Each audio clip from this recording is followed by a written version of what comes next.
qu'on parle de Dieu, j'ai dit ça parce que je veux qu'on parle de Dieu, je veux qu'on puisse recommencer véritablement avec l'intelligence le sujet qui concerne Dieu. Parce que quand je dis Dieu, on a déjà référence à quelque chose.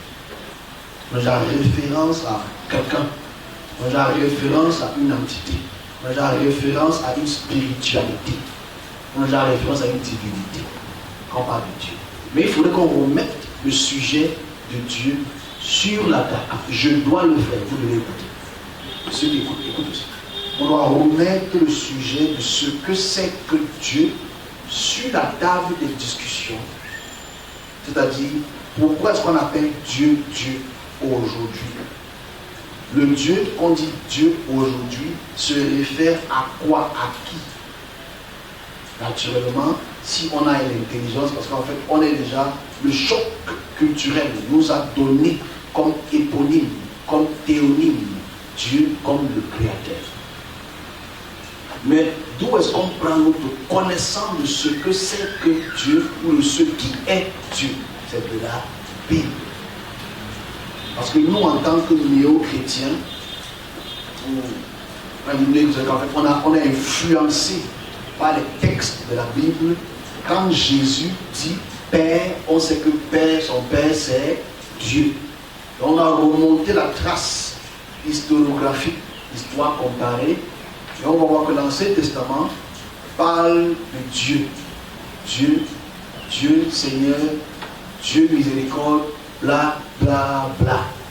Mais si on doit commencer le sujet épistolaire de Dieu, on doit se poser des questions sur la culture,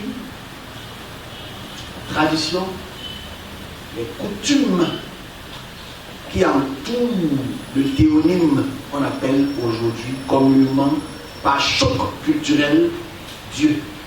Parce que dans la Bible qui est écrite, l'Ancien Testament qui est écrit plus ou moins en hébreu, celui qui traduit Dieu a trahi la traduction. Parce qu'en fait, dans l'Ancien Testament, au Genèse chapitre 1, on a introduit, s'il vous plaît, c'est écrit Elohim Bereshit bara Elohim, que Dieu a créé. Donc, celui qui interprète Dieu ou Elohim a directement trahi le texte en disant que Elohim veut dire Dieu. Ça veut dire une trahison. Donc, les premiers linguistes bibliques ont trahi tout un peuple, ont trahi toute une nation, ont trahi tout un continent en traduisant que Elohim veut dire Dieu. C'est une trahison, une haute trahison. Je vais expliquer pourquoi. Parce qu'en fait, la racine, elle, on doit d'abord se poser la question sur l'historiographie. C'est quoi l'historiographie? C'est l'histoire des peuples qu'on compare. On doit se poser la question seconde ainsi. Est-ce que le nom elle est tombé du ciel? Elle a été créée par révélation. Ou bien les peuples aux alentours avaient aussi la même façon d'appeler Dieu. Quand tu vas voir toute la Mésopotamie, leur Dieu, ils aiment l'appeler El, Elou, Ela, Eli, El. Donc, Elohim n'est pas un nom qui tombe du ciel, c'est un nom qui est géographiquement commun. Ok? C'est un nom qui est géographiquement commun. C'est un nom qui a des parentés. Donc forcément, si tous les dieux autour, je pense qu'il y a une caméra, ça va derrière. On va les enlever pour moi. Donc si elle a été utilisée par les Sumériens, Elou a été utilisé par les Sumériens, Ela a été utilisé par les Sumériens, et elle a été utilisée par les Juifs entre eux, on a se posé la question, qu'est-ce que les autres, elles, pratiquaient comme culture? Est-ce que cette culture est commune à ce Elohim de la Bible? voici les questions qu'on doit se poser. Je m'adresse à mes collègues.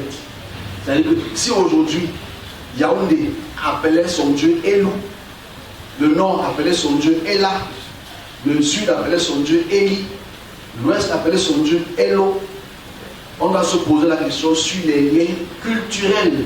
Est-ce que Elo, Ella, Eli, Ella ont les mêmes rituels?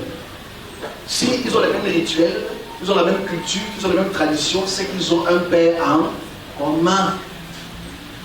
Dans la suite de notre investigation, c'est quel peuple vient avant? Ok. Si les peuples sumériens viennent avant, ils appellent déjà leur dieu Enuma Elish, Elou, ça veut dire, ok. Et ils ont la même culture, ça veut dire, le peuple qui vient après ont seulement onomastiquement, linguistiquement, à cause des collisions traditionnelles, transformé le Eli ou le Ella ou le Elou en Elle. Donc forcément aujourd'hui c'est Elohim. Et donc on a traduit les dieux sumériens sont devenus les dieux créateurs de toutes choses. Voilà pourquoi il faut qu'on étudie cela. Est-ce qu'on a compris ma démarche? C'est tout rapide. Ça veut dire si tous les dieux des Sumériens ont la racine E-L, si tous les dieux sumériens ont la racine E-L, ont les mêmes cultures, ont les mêmes traditions, ont les mêmes caractéristiques, et on a transformé, on a trahi cette transformation en le nommant le Dieu créateur de toutes choses, on a donc trahi la création en donnant donc que Dieu c'est le Dieu des Sumériens. C'est pas ce qu'on se comprend. Voilà pourquoi je veux qu'on parle de Dieu tout en effaçant la conception sumérienne de ce qui a été traduit de Elohim à elle, pour exprimer ce que c'est que réellement celui qui nous a créés. Parce que celui qui a traduit Elohim ou elle en Dieu nous fait donc comprendre que les dieux sumériens sont les créateurs de toutes choses. Alors pourquoi on parle de Dieu? Parce qu'aujourd'hui, quand toi tu dis Dieu, tu te réfères à quelque chose que toi tu penses. Mais tu prends la Bible, tu ouvres, c'est que tu as envie de lire le Dieu sumérien. Donc voilà pourquoi il faut en parler. Parce qu'on a adopté ça, beaucoup de millénaires plus tard, beaucoup de siècles plus tard, c'est devenu accepté. C'est comme aujourd'hui qu'on accepte Marie montée au ciel, que Jésus est Dieu. On accepte. Avec le temps, les hommes acceptent par imposition culturelle. Voilà pourquoi je veux qu'on en parle un peu. Parce que quand toi tu dis Dieu, toi, quand toi tu dis Dieu, tu parles de Élie, tu parles de Elohim. Et on s'en fout de ton intelligence. Quand tu dis eux, c'est elle est là, elle, c'est ton problème, c'est ton imagination. Parce que tous les dieux sumériens ont, pas avec, ont la racine E, elle. Et le pluriel de elle, c'est Elohim. Le reste, on en parlera progressivement. Je vais recommencer ce sujet parce qu'en fait, si on ne prend pas ça sous cette forme-là, voilà ce qu'on adore. Les musiques parlent d'Elohim, on chante Elohim. On ne sait pas d'où vient cette racine. Parce que ceux qui ont écrit la Bible, qui sont supposés être les garants de la connaissance, nous l'ont imposé que dans le texte, quand tu vois Dieu créa le ciel et la terre, on ne te dit pas que le Dieu là c'est elle. Parce que c'est pas écrit elle, tu ne sais pas lire hébreu. Maintenant les linguistes, le linguiste que je pense être hébreu, c'est l'hébreu le grec. Maintenant, comment est-ce qu'on est quitté de elle, Elohim, Théos, Dios, Dieu? On a quitté de l'araméen au grec, au latin et au franc. Franc. C'est là voilà, le nom des Français, les francs. Ça a évolué. Donc aujourd'hui, ce qu'ont pris Dieu, c'est elle. Parce que le Père de Jésus, c'est elle. Donc voilà les questions qu'il faut qu'on remette sur la table sans tabou. Ok? C'était mon avis.